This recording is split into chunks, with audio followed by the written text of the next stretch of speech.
Thank you for watching another how-to video by Taylor. And on this one, we're going to be taking you through the steps, step by step, of removing a garage door opener motor. And if yours has failed, and we'll take you through the steps of removing that and replacing it with a new one.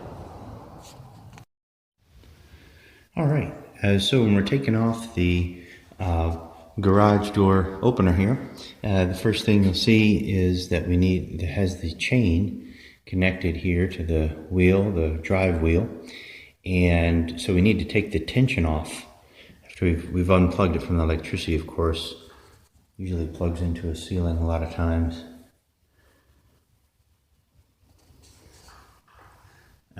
Right there.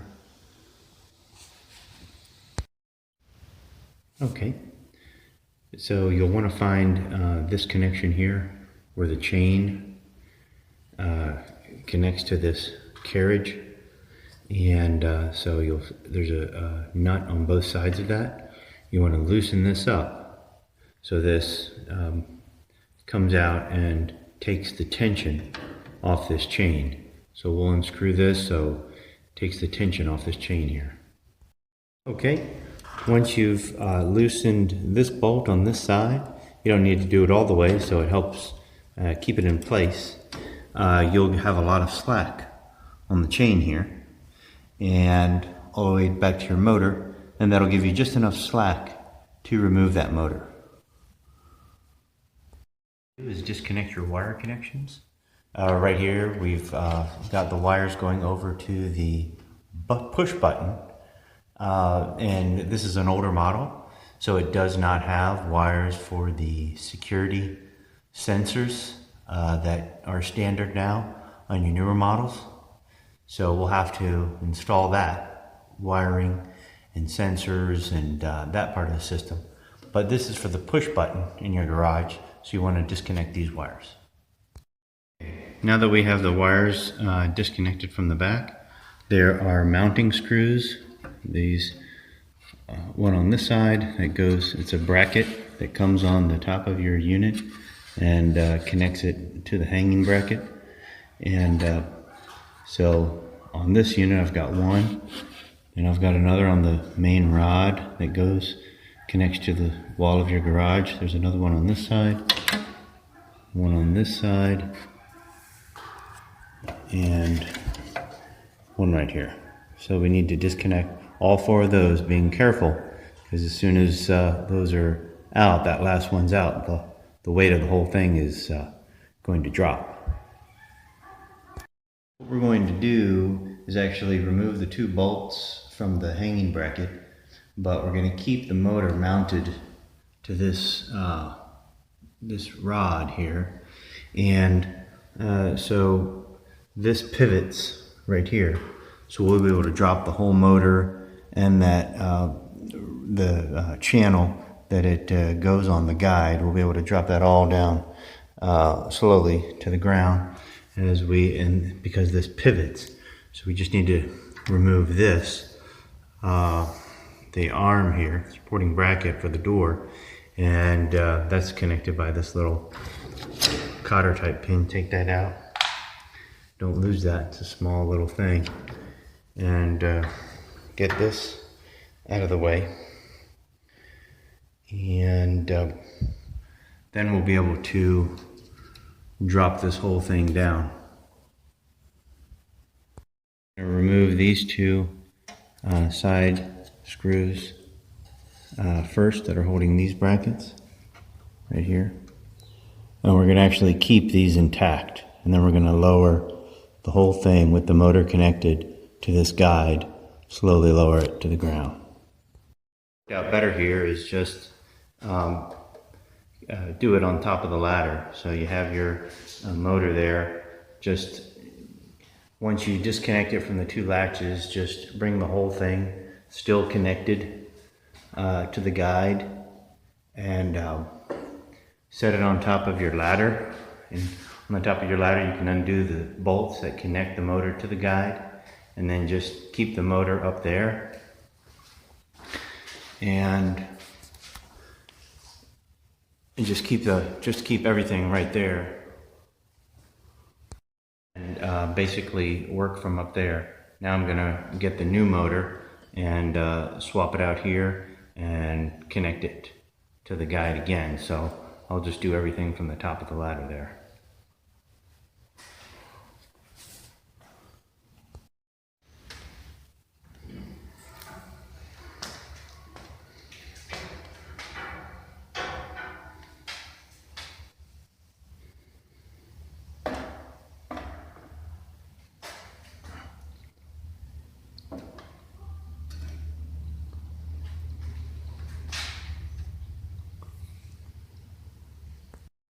So we've got the new motor mounted here, just sitting on top of the ladder, and we've got the 2 screws.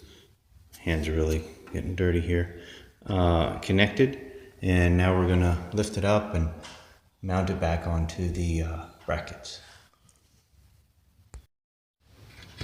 All right, we've got these mounted in here. And so everything is back as it was. We're going to go ahead and connect the chain to this drive wheel now, and then connect the button wires, original button wires that were there. We'll be able to use those for the wall button.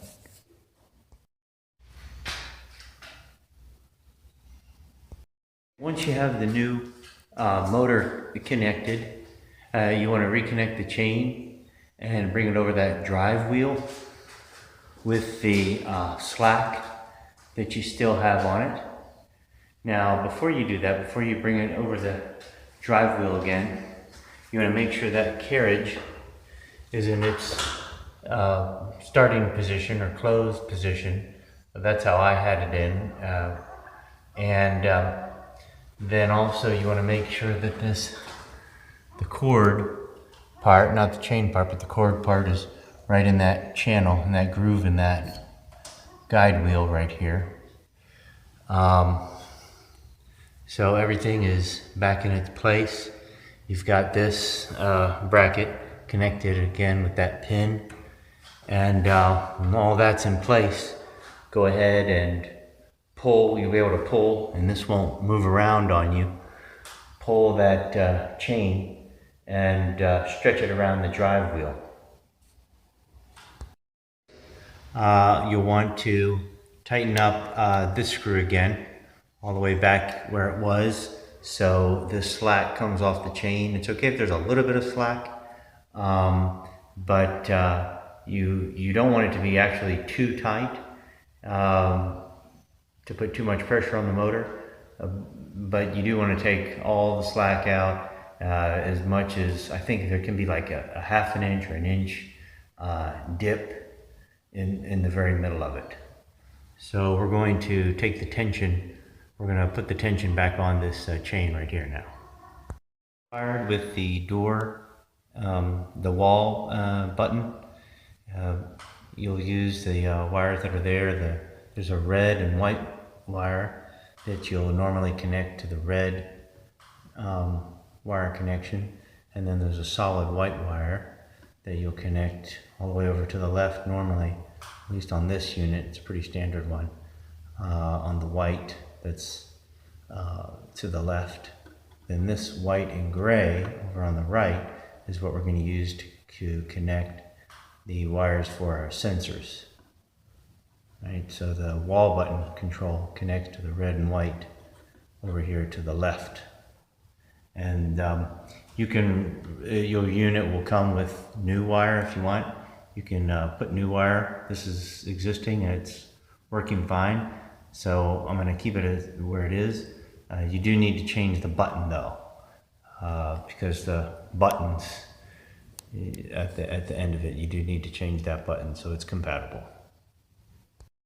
All right, then you'll put the brackets on the rail here, and the easiest way is just to snap these brackets right onto the rail, rather than, you can mount them on the wall or the floor, but I think the most common and easiest is just on the rail. And I might be able to do it with one hand here. You get these 2 feet on this side, and this just snaps across the back and kind of hugs it.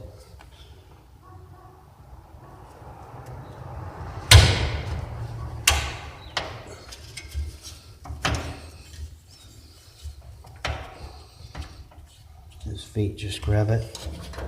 And this side back there is just grab it around the back. And then your sensor will go right here.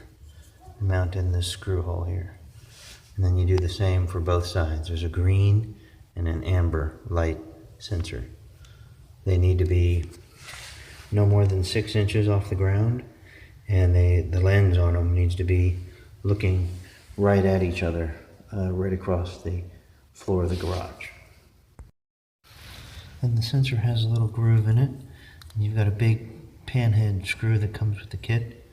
So you just slide that in here and it lines up.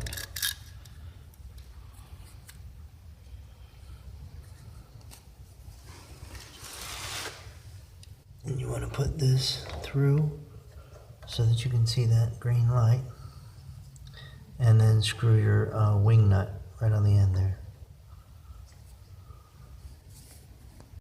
Get your wing nut connected there, and there's a little pivoting, it's kind of like a ball on the end there, so you are able to, before you tighten it up all the way, you are able to move it left, right, up and down, just so it's that eye, that lens is the perfect angle it needs to be for you. Start at the bottom here, run the wire, it'll come with staples, and you just run this wire up the wall, and every couple feet put a staple in it. And we're going to run the wire all the way up. We're going to run it over on that part of the wall, over your spring, and then we're going to run it on the ceiling, right there on the ceiling, all the way over to the motor. And just with those little staples that you use a hammer to nail it into the wall. Both sensors connected, and they're looking right at each other as best you can tell at this point. And you've stapled your wire in the drywall, if you choose to do it that way, up from both sides in your garage, and that one's coming from the other side. They join together, and you run them with the same staples along your ceiling over to your motor.